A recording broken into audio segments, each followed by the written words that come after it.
When you're at a very vulnerable state, you tend to figure out a lot of things about yourself that you didn't otherwise know. Because for a while, there wasn't really much I could do by myself except for walk and put on my clothes. I couldn't cook. I couldn't even pour milk for like a glass or in my cereal or anything like that. So you become really reliant on other people. So you definitely figure out what you are when you're at one of your lowest points. Jennifer Davis here, talking with Dylan Haldeman about scoliosis and back pain and solutions. Dylan, hi. Hey, how's it going? Good. Thank you for joining us. Okay, so how old are you again? I'm 20, turning 21 in about a month. Happy early birthday. Thank you. Um, Scoliosis is something that tends to impact people when they're young. You were about 13, I think you said, when it started. Tell us what it was like when it first started and the impact it had on your life. Well, when it first started, it was a little subtle. I just noticed that my back was a bit more uncomfortable than normal, and there were certain positions that after holding for a little while, it started to hurt. So I eventually started complaining to my mom. So we got it checked out, and that's when we figured out that that happened. And one of the impacts is that I stopped playing soccer. So, I mean, I didn't mind that too much. There's other ways to have fun. So I just focused more on interpersonal relationships rather than sports. And as it progressed, it definitely got a little worse. It was harder to maintain my posture and sit still. I found myself not paying as much attention in class since I was more focused on trying to be comfortable.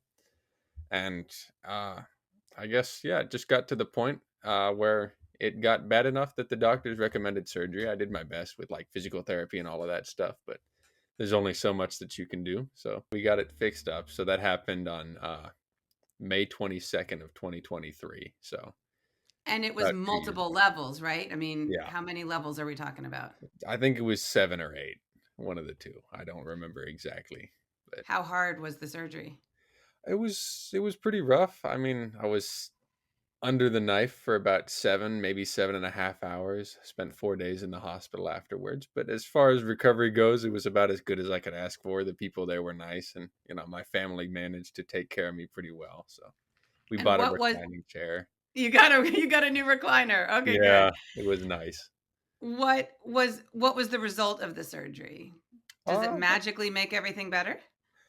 I mean, it definitely took a little while for me to start to feel the effects because for this first 6 months, you still feel like pretty uncomfortable from the initial recovery since it's supposed to be about a year long until you're fully healed. And so, after about the first 6 months, though, I did start to feel at least a little bit better than before the surgery. And nowadays, I feel just fine. And Everything's significantly better. so you're 2 years out. Do you have pain? No, no pain. There's mild uncomfortability every now and then, just because I also still have a little bit of curve left in my lower back since we didn't get that fixed because it's not really all that bad. But aside from that, there's no pain at all.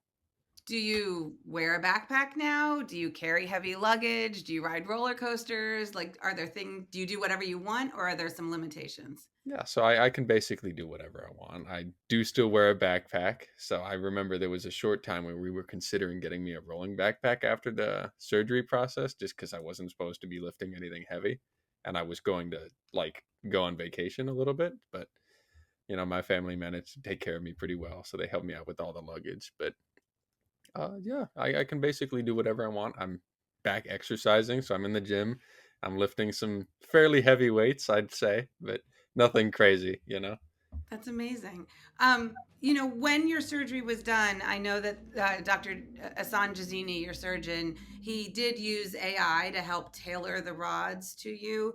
I don't know how much patients are aware, sort of, when innovations like that are being done in surgery, but um, how does it feel to you, sort of knowing that at least there are innovations in the area? Scoliosis affects a lot of people, and there is an interesting way that AI can help.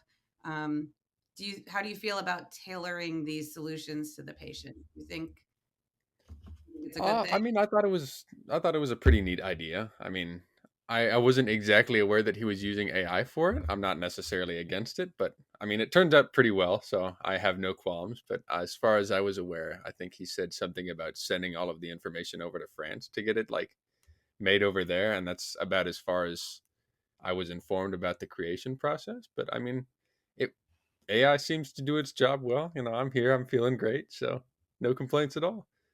And the solution is tailored to you, which I think is nice, rather than taking something sort of generic and using it. What would you say to other people, either if they're newly diagnosed with scoliosis or if they're sort of in the middle of it and haven't found a solution for them yet? It is extremely common. It does often affect young people. It can deeply impact your life. It can be hard. You have such a great attitude about it. Um, what would you pass on to other people if they are in need of some tips to work, to sort of wrap their brain around it all?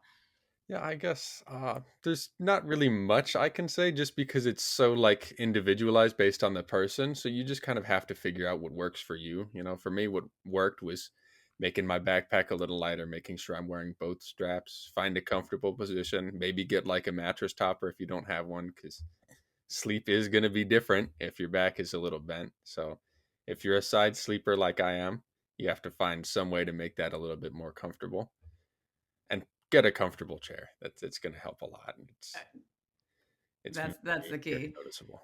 That's awesome. Okay, and the last part of your story I want to talk about that I think is really cool is you're in school now. Tell us what you're studying for and how your personal story has impacted your career choice.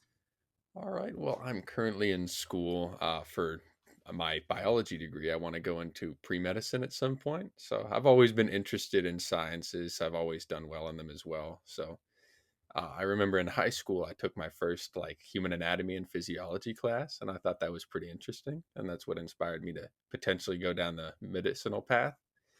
And then obviously, I've had a couple of surgeries since then.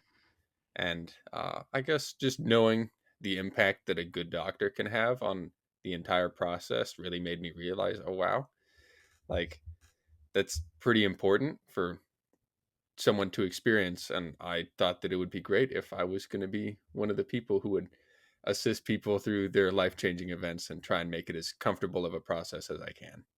So So you think you want to be a surgeon? I do. I would Eh, I would like to be a surgeon very much. I think it would be a very fun job and it would be nice to help people in that way. Not a back surgeon, you're thinking about hearts, right? Yeah, well, I mean, I'm open, I'm not set in stone quite yet. It's a little early for me to decide, but I would definitely like to be a surgeon of some kind. I think that points to silver linings, right? Like you wouldn't wish to go through this, I'm sure, but since you have, it really has shaped you, not just physically, but in lots of other ways as well. I mean, I think there's an interesting takeaway from that, isn't it? That it really has shaped who you are and what you want to be. Yeah. Yeah, it's definitely true that when you're at a very vulnerable state, you tend to figure out a lot of things about yourself that you didn't otherwise know. Because for a while, there wasn't really much I could do by myself except for walk and put on my clothes. I couldn't cook. I couldn't even pour milk for like a glass or in my cereal or anything like that. So you become really reliant on other people. So you definitely figure out what you are when you're at one of your lowest points. And to figure out that now you can go on and do something to help other people, that must be a pretty cool Yeah. that must be a pretty cool mindset shift right there. Yeah, it was a humbling but very interesting experience, that's for sure. I'm so glad you're doing so well now. Thank you for talking with us. We really appreciate it. Yeah, of course. Thank you for having me.